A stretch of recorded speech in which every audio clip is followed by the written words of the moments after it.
You'll have to bear with me while I tell you my story. So much of it is written from hazy recollections of someone who was in captivity. Don't misunderstand. I wasn't abused in the traditional sense. I was well kept, I was well fed, and I really wanted for nothing except my freedom. It all started one day when I visited a new therapist. Dr. McAllister had been recommended by a friend of mine. He said that he was very good and that he had helped him get through a lot of the issues he had with his mother and discover some things about his sexuality. He put you under and put you in touch with your real self, and that was how he overcame a lot of your issues. It all sounded great to me. I'd been having trouble sleeping and was looking for some way to get to sleep and needed to function. My insomnia would sometimes last for days, and it was starting to affect my life. I made an appointment, and 2 weeks later, I was laying on his couch listening to Dr. McAllister count down from 10 as he put me in a suggestive trance. It was very sudden, like blinking, but everything changed after that trance. When I came out, just as suddenly, Dr. McAllister looked strange, and I asked him if something had happened. Strange may not be descriptive enough. He looked somehow enraptured, enlightened, utterly worshipful. Dr. McAllister, you spoke to me about things that you couldn't possibly have known. You talked to me about my childhood. You helped me get over the death of my mother. You helped me more in this hour-long session than I've ever helped anyone. I wasn't sure what he was talking about, but when he gripped my hand, his eyes shone with the light of a zealot. Dr. McAllister again. I need more. Please let me put you back under so I can discover more. I pulled away from him and took a huge step back. What the hell was he talking about? I'd come here for help, but suddenly he wanted me to help him. I had to get out of here. I had to leave now. McAllister tried to stop me, but I was out the door before he could say much more than stop. I didn't sleep well that night either, and it became a real problem. Sometimes I would lay in my bed and swear I heard whispers. I put it off as auditory hallucinations. I hadn't slept well for the past 3 weeks, and I knew it was starting to catch up to me. When I would force myself out of the house for work or to run errands, I could swear I felt someone watching me. What's more, I could swear I'd catch glimpses of someone out the corner of my eye, but they would always be gone when I turned to look at them. It never happened in my house, always when I was out and about. And the paranoia on top of the sleep deprivation was slowly eroding my sanity. So when I heard someone open a window in my living room one night, I rolled over and just thought it was me having a paranoid hallucination. Turns out, it hadn't been hallucinations. When I heard someone open my bedroom door, I rolled over and found Dr. McAllister standing there watching me. No. He looked like he hadn't been sleeping well either, and his eyes looked crazed, and we stood looking at each other. I wasn't sure if he was real or not. But when he lunged at me, I curled into a ball and cried out for him to stop. Lunged at me. Woo! He didn't attack me though. He didn't hurt me at all. Though I now wish he had killed me right there. Instead, he just slipped a needle into my arm, and as I watched his thumb push down on the plunger, I felt waves of warm and inviting sleep roll through me. I woke up in a finished basement. The lights turned down low, strapped to a chair, as Dr. McAllister made sure my bindings were comfortable. I struggled, my limbs heavy and uncoordinated, but he held up a fresh needle and told me if I didn't calm down, he's gonna put me out again. I made myself as still as I could. Not sure what to expect here. This didn't seem to be a sexual thing. I was fully dressed, and the way he was tending to me almost felt worshipful. Dr. McAllister, I didn't want it to come to this, but I can't live without the knowledge you possess. I know you don't believe what I'm saying, but while you were unconscious, you told me things that may very well change my life. You spoke to me of things that opened my eyes, ideas I had never conceived of. And the longer I went without hearing your voice again, the more I felt my newfound serenity crumbling. Wow. I am sorry. I'm not usually like this, but I had to possess you, to have your knowledge and to understand your words. I can promise you that while you remain with me, you will want for nothing. You are to me as a captured god that I wish to understand. We talked a lot that night, though I mostly yelled at him to let me go. Facts. But in the end, he just injected me with something to knock me out, and I drifted off into peaceful unconsciousness. Jesus Christ. And that was how I became Dr. McAllister's captive god. I will say that while I was with him, I never wanted for restful sleep. Jesus. This was due in part to the fact that I spend most of my time in a near catatonic state. Dr. McAllister kept me restrained in a large underground area that I always thought of as the basement. I was seated in a large, comfortable chair, my hands secured to the arms with soft straps. There was a remote at hand. I was allowed to watch anything I wanted on television as long as the doctor was away. If I was hungry, all I had to do was push a button, and a short blonde woman, who I would later discover was doctor's wife, would bring me anything I wanted. In the beginning, it wasn't so bad. I was kept in a sluggish state from the drugs he used on me to induce the state he wanted, but it wasn't bad. I watched TV, I ate, and I existed. Given that I had worked 40+ hour weeks and lived off crappy food for most of my adult life, it felt almost like pampering.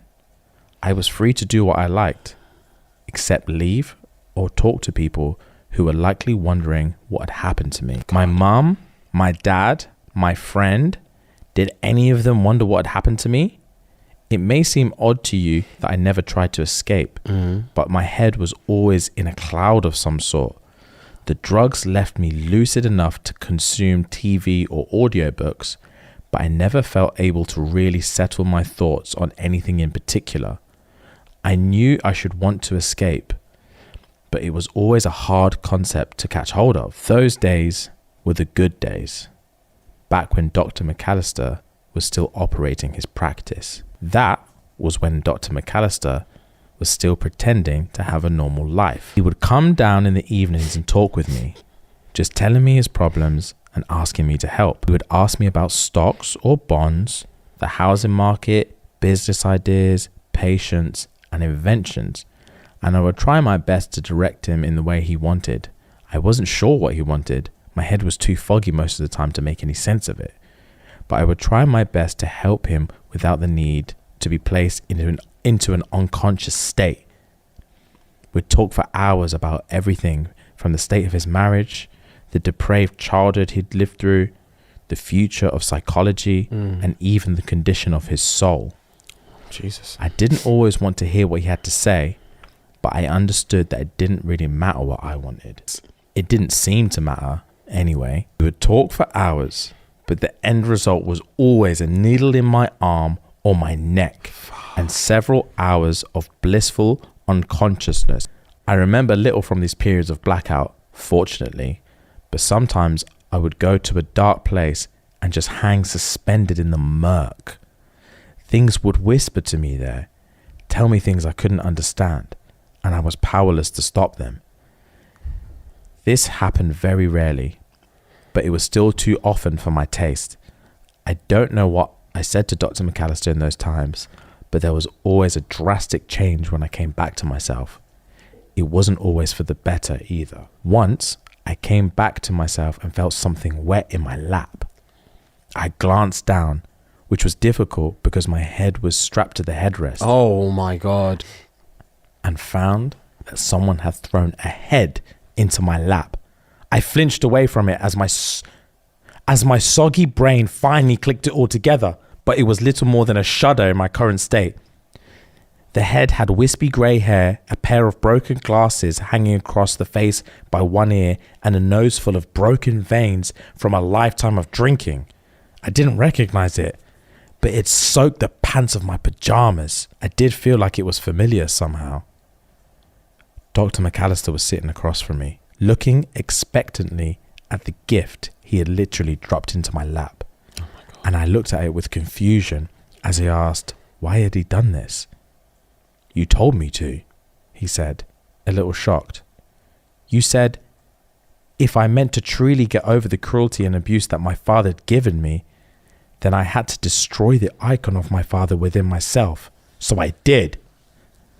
I told him that I wanted to meet so we could discuss our past and reconcile. He was ecstatic. He hadn't seen me in 20 years. And oh, did we reconcile. Oh my God. I waited for him to turn around and I bashed his head with a hammer, choking him to death as he lay twitching on the floor. Oh my God. Then I took the body and disposed of it, cutting off the head so I could show you that I'd followed your instructions. You're so wise, so correct, and I'm your loyal disciple.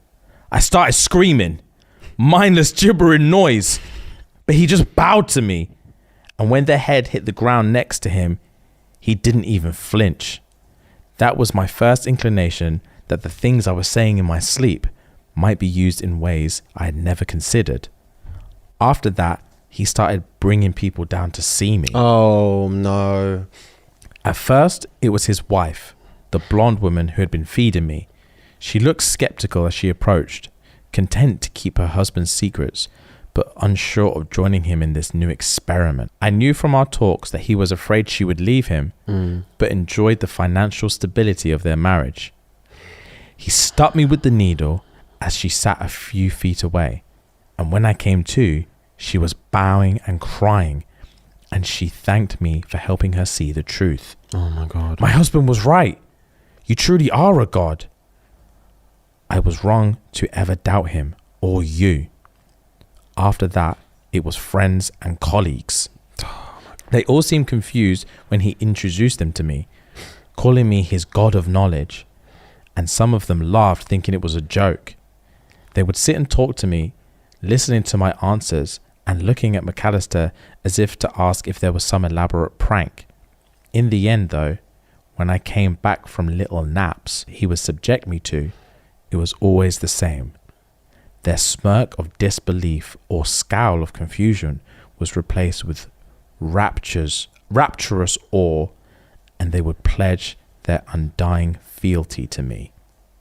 No matter how many of them I begged to release me, the outcome was always the same. Over time, a religion of sorts became to form. Over time, McAllister drew in his cult. It was only a few at first, 5 or 10, but it began to grow into a sizable flock. That's crazy. Isn't it though? The followers began to take care of me, washing and feeding and seeing to my every whim, except the most important. I would ask them to release me, beg them to let me go, but it was always interpreted as a test of some sort. Their God was testing them to see if they were loyal to the here or to the hereafter. They would thank me for helping them fortify their belief in me as they slid my hands back into the restraints or pushed my head back into the buckles. I yelled at them, called them idiots, and tried to push them.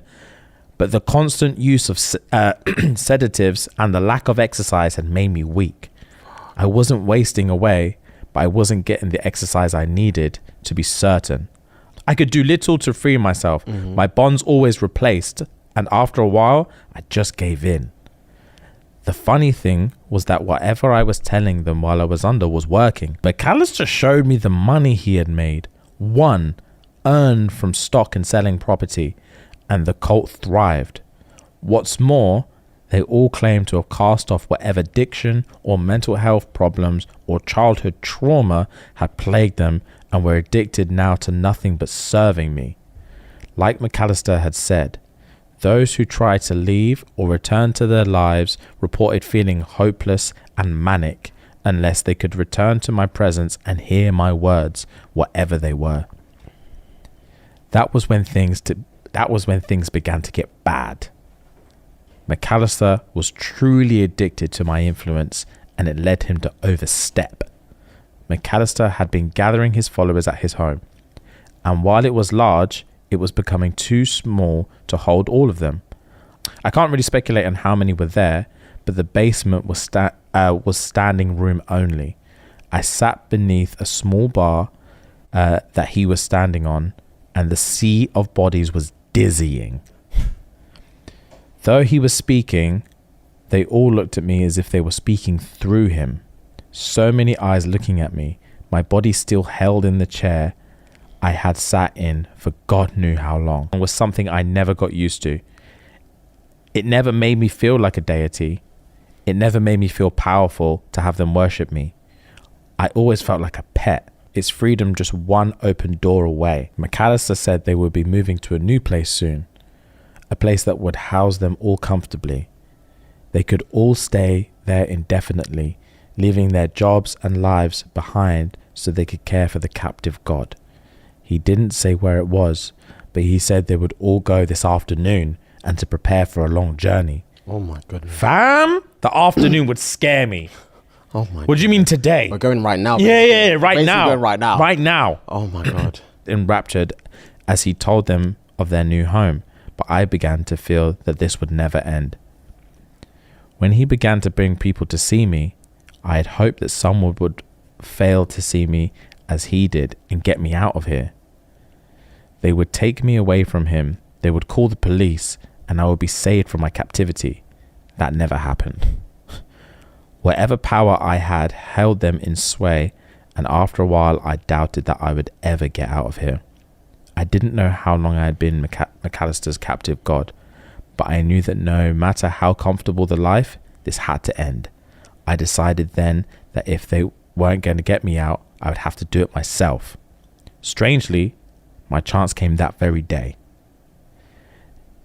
They had all left me so they could prepare. And as I sat in the shadowy basement, I realized that my wrist strap was undone. This had never happened before, and for a moment, I wasn't sure what to do. It took all the energy I had to focus enough to get that hand to undo the other strap. And when I bent down to undo my legs, the effort seemed to take years. They were all so happy. Their faces, my mind was like unraveled yarn. It was hard to focus on any particular task. When the bonds came off my legs, I got shakily to my feet before bending to rub some life into them. They were prickly from lack of use, and I took shaky steps as I made for the stairs. I got to the top before I was discovered. I peeked through the door and into the barren kitchen beyond. The cupboards were empty, the countertops clean, and I could tell that this room had already been cleaned out for the move. I had just decided to take a step out and make for the back door when someone walked into the kitchen and saw me. They called for McAllister. I dropped my knees. Walking to me, as they insisted I return to my chair. I pushed at them, telling them to get out of my way. But as I lunged for the back door, I heard others coming in to stop me. Oh my God. I made it to the backyard, squinting as the sun hit my eyes, Oh my God. but found it fenced with tall wooden boards. I was grabbed by many hands, and when someone slipped a needle into my neck, I looked back to see McAllister instructing them to get me to the car. What? I came to sometime later, and I was laying in an elaborate bed, my hands cuffed to the frame. That began the worst part of my confinement, though it was thankfully the end of it. After that, the drugging became worse. McAllister and his inner circle kept me in a near constant catatonic state. The drugs he used were no longer just injected, and they began to experiment with other substances. The documents that were found later said they received different outcomes when different kind of drugs were used, and they often sat around and drank or laughed as I came in and out of reality. I was aware of nothing in those times, a ship drifting on a sea of time. I could have been with them for days. I could have spent decades under their control, but to me, time was only islands glimpsed from afar. I didn't see many people in that time, just the 5 or so who were in McAllister's inner circle, but these men always spoke as if they were doing very well. Often there was cigar smoke around my bed, the smell of expensive liquor, and always the low murmur of talk as they waited for me to tell them what else they might do to gain more power. I had become their oracle, their captive god, as opposed to a revered deity. and they threatened to use me up. These are the times I remembered the least about, except for the end. I spent a lot of my days in a black stupor, and the more they experimented, the more often I was back in the black place. When I came back from these trances, I noticed the change in my captor. Gone were the shining eyes of the enraptured, disappeared were the weeping orbs of enlightenment. They were replaced by the flinty eyes of the zealot, and I was afraid that he might break his promise. He looked angry, but also resolved. Whatever I told him weighed heavily on him, but I wouldn't understand the burden for a while yet. Not till the day it all came to an end. I came to one afternoon to find an intrusive light leaking in my dark chamber. They had always kept me in this persistently dark room, but now the door was open, and something was laying in it. On the floor there were others, none of them moving, and I was confused by their sudden stillness. Was this something new? Were they sleeping, or were they... I tried to put that out of my mind. They couldn't be dead. I reminded myself as I shook my chains. If they were all dead, then who would free me? So I didn't die here too. I did as you said, came a monotone voice. And I jumped as I realized one of the slumped forms had only been praying. It was McAllister, and he looked wild. His salt and pepper hair was sticking up at odd angles, and his face was spattered with blood. Oh. His shirt was soaked in something, and it hung on him like a wet sack. He appeared to be praying, but as something clicked in his shaking hands, I saw he had a gun. I was afraid that he would shoot me too for half a second, but as he put it under his chin, I became even more afraid that he would use it on himself. I have risen as high as I can. Your will dictates that I must shed my vehicle to rise any higher. I shall see you on the other side. His blood made a crimson line across my face as the gun went off, and suddenly my fear was realized. I was alone. Luckily for me, someone heard the gunshot. I would lay in that bed for 2 days before the FBI came to investigate the compound. It turned out they had been keeping an eye on McAllister for quite some time, ever since he had started gathering followers at his home. After 2 years in his new compound, they had been trying to prepare a case against him before he woke up one morning and decided to put an end to his little flock. With the help of his wife, they had poisoned the morning meal, and McAllister had drawn his inner circle into a meeting before breakfast where he shot them as they sat and listened to my latest ramblings. They had found journals that claimed these were things I had told him to do, but after interviewing me, I think they decided he was out of his mind. That's what Agent Maxit led me to believe. We're going to have to hold you as a person of interest, but it honestly sounds like you were an unwilling participant. I'm going to go and get some things in order, have a seat in here, and we'll make some accommodations for you. After he left, I noticed the recorder sitting on the table. It wasn't running, which I expected, and when I reached for it, I saw that the tape inside had a date on it that I remembered. It was the date of my first session with Dr. McAllister. I couldn't imagine a reason behind the FBI having a tape with that date unless McAllister had recorded it for some reason. I put the recorder back down, trying to stop my curiosity before it could take root. I had never heard what I sounded like in that state that seemed to enrapture the old doctor so much. What had I said to him to make him throw his whole life away in pursuit of it? I couldn't help myself. I hit play on the recording and listened as McAllister told me to be calm and began to count down from 10. It wasn't the jagged, often flightly voice I remembered from any time after this session. This was McAllister at his most sane. As he came to 1, I heard him gasp and ask what I was doing. From the recording, I heard a slightly deeper version of my own voice, and it filled me with dread. Agent Maxit has listened to the tapes, and he's becoming as unstable as the good doctor.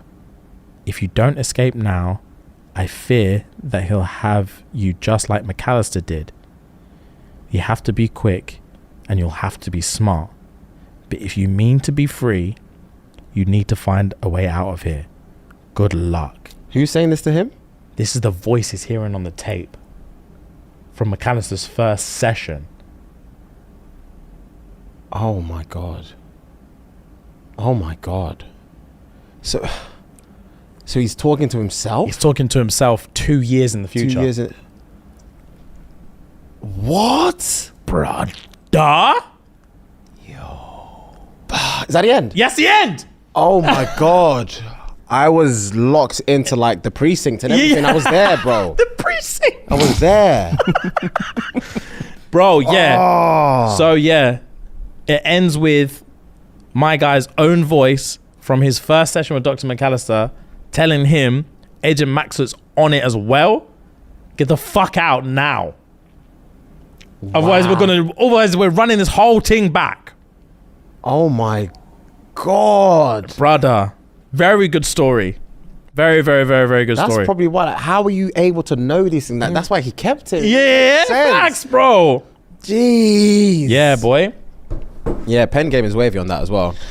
The pen game is wavy on Unbelievable. that. So Wow, yeah, what a I'm gonna take a few weeks off, maybe a couple months off, and then we're gonna find another one. Yeah, that was a good story. Come on. Anyway, guys, we're wrapping it. Patreon.com/shxtsngigs. £3 a month. 10p a day. Run the P. S&G. Love, love, love. Gang, gang.